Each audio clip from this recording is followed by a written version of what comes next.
Hi అండి. Welcome back to our channel KK arts and cooking. ఎలా ఉన్నారు? బాగున్నారా? నేను కూడా బాగున్నానండి. అందరూ బాగుండాలని మనస్ఫూర్తిగా కోరుకుంటూ ఈరోజు వీడియో అయితే స్టార్ట్ చేసేస్తున్నాను. ఈరోజు మన వీడియో వచ్చేసి దొండకాయ ఉల్లికారం అండి. ఈ విధంగా చేసి చూడండి, చాలా బాగుంటుంది. టేస్ట్ అయితే చాలా డిఫరెంట్గా ఉంటుంది. చాలా అంటే చాలా టేస్టీగా ఉంటుంది. తప్పకుండా ఒకసారి వీడియో చివరి వరకు చూసేసి ట్రై చేసి చూడండి. ఎలా వచ్చిందో కామెంట్ చేయండి. అలాగే మీరు మన ఛానల్ని ఫస్ట్ టైం చూస్తున్నట్లయితే సబ్స్క్రైబ్ చేసుకోండి. ఇక వీడియో చూసేయండి. నేను నాటు దొండకాయలను తీసుకున్నానండి. ఒక 1/2 kg వరకు తీసుకున్నాను. వీటిని పెద్ద పెద్ద ముక్కలుగా కట్ చేసుకున్నాను. ఈ నాటు దొండకాయల కర్రీ అనేది టేస్ట్ చాలా బాగుంటుందండి. మనకి మార్కెట్లో వచ్చేసి హైబ్రిడ్ దొండకాయలు సన్నగా ఉంటాయి చూసారా, అవి వాటికన్నా ఇవి టేస్ట్ చాలా బాగుంటుందండి. దొరికితే తప్పకుండా ట్రై చేయండి. వీటిని పెద్ద పెద్ద ముక్కలుగా కట్ చేసుకున్నాను. మనకి దొండకాయలు ముక్కలు కట్ చేయాలంటే ఎక్కువ టైం పడుతుంది కదండి. అందుకని నేను వీటిని పెద్ద పెద్ద ముక్కలుగా కట్ చేసి పక్కన పెట్టుకున్నాను. ఇప్పుడు వీటిని హ్యాండ్ బ్లెండర్లో వేసేసి ముక్కలుగా కట్ చేసేసుకుంటాను అనమాట. చాలా ఈజీగా తొందరగా అయిపోతుందండి. మనకి లంచ్ బాక్స్ టైంలో చేసుకోవాలి అనుకుంటే దొండకాయని ఈ ప్రాసెస్లో చేసుకోండి. ఎవరికైనా యూజ్ అవుతుందని నేనైతే క్లిప్ చూపిస్తున్నాను. ఈ విధంగా మొత్తాన్ని గ్రైండ్ చేసి పక్కన పెట్టుకున్నాను.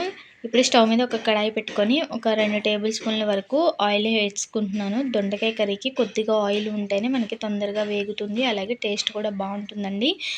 ఆయిల్ హీట్ అయిన తర్వాత పోపు దినుసులు యాడ్ చేసుకుంటున్నాను. ఆవాలు, జీలకర్ర, అలాగే పచ్చిశనగపప్పు, కొద్దిగా పసుపు, ఎండుమిర్చి యాడ్ చేసుకొని పోపుని వేయించుకుంటున్నాను.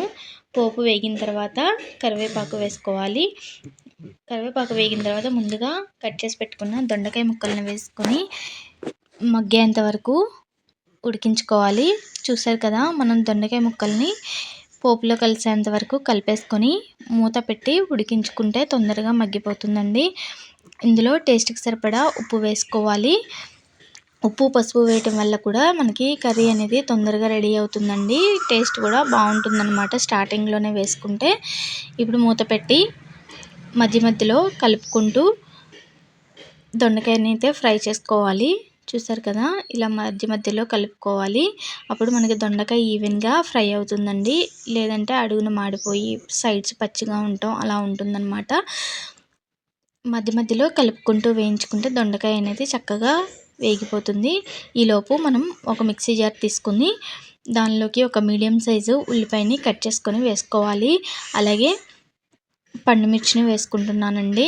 మీరు పచ్చిమిర్చి తెచ్చుకుంటారు కదండి, అప్పుడు అవి ఏమన్నా పండినప్పుడు కూడా ఈ విధంగా చేసుకోవచ్చు. ఇందులోనే 4 వెల్లుల్లి రెబ్బలు వేసుకొని గ్రైండ్ చేసుకోవాలి. ఇలా పేస్ట్ లాగా గ్రైండ్ చేసేసుకోండి. కొద్దిగా కచ్చాపచ్చాగా ఉన్నా ఏం పర్వాలేదండి, టేస్ట్ అయితే బాగుంటుంది. ఈ విధంగా గ్రైండ్ చేసి పక్కన పెట్టేసుకుంటున్నాను.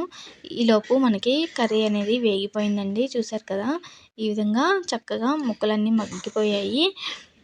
ఇలా మగ్గిన వాటిలో ఇప్పుడు ముందుగా గ్రైండ్ చేసుకున్నాం కదండి, ఉల్లిపాయ, పండుమిర్చి, అలాగే వెల్లుల్లి వేసుకొని గ్రైండ్ చేసుకున్నాం కదా, ఆ పేస్ట్ అంతా వేసేసి ముక్కలకి బాగా పట్టేలాగా కలిపేసుకోవాలి. ఈ పేస్ట్ పచ్చివాసన పోయేంత వరకు మనం కుక్ చేసుకోవాలన్నమాట. ఒక 5 నుంచి 10 నిమిషాల వరకు ఫ్లేమ్ని సిమ్లో ఉంచేసి మూత పెట్టేశారంటే మీరు కర్రీ అనేది రెడీ అయిపోతుందండి. చూసారా, ఒక 10 నిమిషాల తర్వాత మన కర్రీ అనేది చక్కగా రెడీ అయిపోయింది. చూడండి, ఈ విధంగా వేగితే సరిపోతుందన్నమాట. టేస్ట్ అయితే చాలా బాగుంటుందండి. తప్పకుండా ఒకసారి ట్రై చేసి చూడండి. ఈ విధంగా చివరిగా కొద్దిగా కొత్తిమీర వేసుకొని మొత్తం కలిపేసుకుంటే మనకి దొండకాయ ఉల్లికారం కర్రీ అనేది రెడీ అయిపోయిందండి. చాలా బాగుంటుంది. ఒకసారి తప్పకుండా ట్రై చేయండి. మీరు కూడా ట్రై చేసి మీకు ఎలా అనిపించిందో టేస్ట్ అనేది నాతో కామెంట్లో అయితే షేర్ చేసుకోండి. ఇదండి ఈరోజు వీడియో. నచ్చినట్లయితే లైక్ చేయండి, షేర్ చేయండి. అలాగే మన ఛానల్ని మీరు ఫస్ట్ టైం చూస్తున్నట్లయితే సబ్స్క్రైబ్ చేసుకోండి. పక్కనున్న బెల్ ఐకాన్ని క్లిక్ చేశారంటే ఆల్ వీడియోస్ నోటిఫికేషన్ అయితే వచ్చేస్తుంది. మరో మంచి వీడియోతో మళ్ళీ కలుద్దాం. అంతవరకు స్టే ట్యూన్.